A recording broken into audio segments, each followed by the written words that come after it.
Today we'll be folding, drawing, and cutting a mathematically accurate snowflake. You'll start with a template like this. We want to first fold it in half along this central line. And I'm going to fold the paper so that I can still see this circle.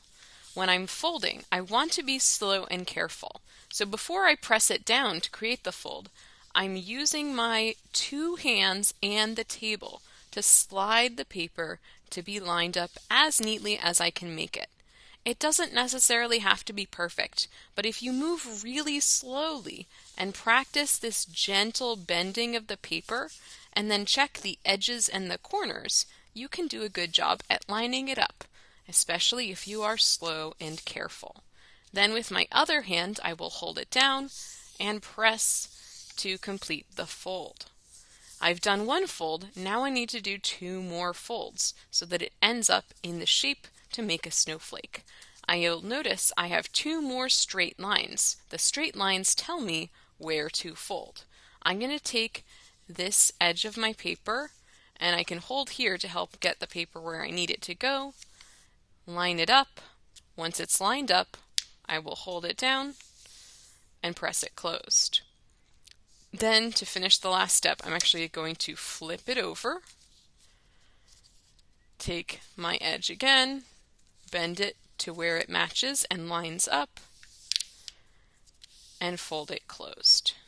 This step might take some practice. It's okay to practice and go slowly. It's okay if yours doesn't look like mine. After you have your paper folded in sixths, then we get to draw our snowflake design. If you're not sure a design to draw, you can copy one of these ideas that's already on this paper. What I'm going to do is I'm going to take a pencil and I'm going to make some designs. This will be the lines that I will cut to make my snowflake. Maybe in this snowflake, I'm going to make a line that touches this edge.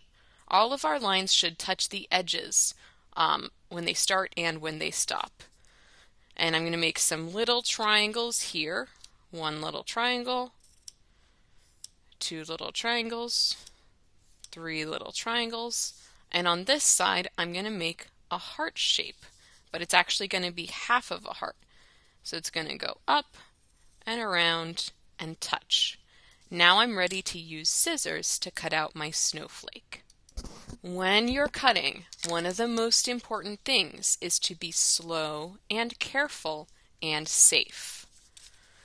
I'm going to hold my snowflake in my non-dominant hand, and I'll hold the scissors in the other hand. My thumb is going through the small hole on the top, and I'm going to open and close just a little at a time and cut slowly and carefully. I like to start by cutting out the curved edge first. I think that makes it easier to know where the rest of my snowflake is going to be. Then I'll cut slowly and carefully along the lines that I drew.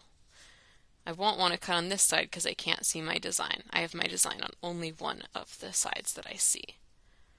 When I'm cutting, it's possible that you will make lots of little pieces of paper. Please try to keep these on the table so we can clean them up more easily. I recommend even that you push them to one spot in the middle of the table, and then we'll clean them up at the end of class. As I'm cutting, I also really want to be slow and careful. Sometimes the paper will rip just a little bit, so that's why none of the lines I drew got too close together.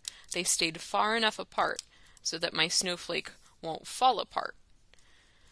When you're cutting out a longer space, it's especially important to be slow and careful. The slower you go, the more control that you will have over your artwork.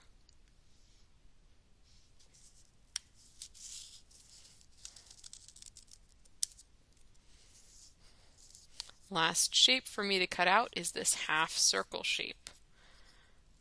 Again, going slow is the best thing you can do for this project. Some of these steps might be really hard. It's hard to cut through multiple layers of paper, but this is good practice for our hands. And if we go slowly, we can control it. Now that I've cut out all of these shapes and I've put them where I can leave them till we clean up, I'm ready to unfold my snowflake. The other thing I should do is put my name on one of these spots. I'm going to do that now before I open it so that I don't forget.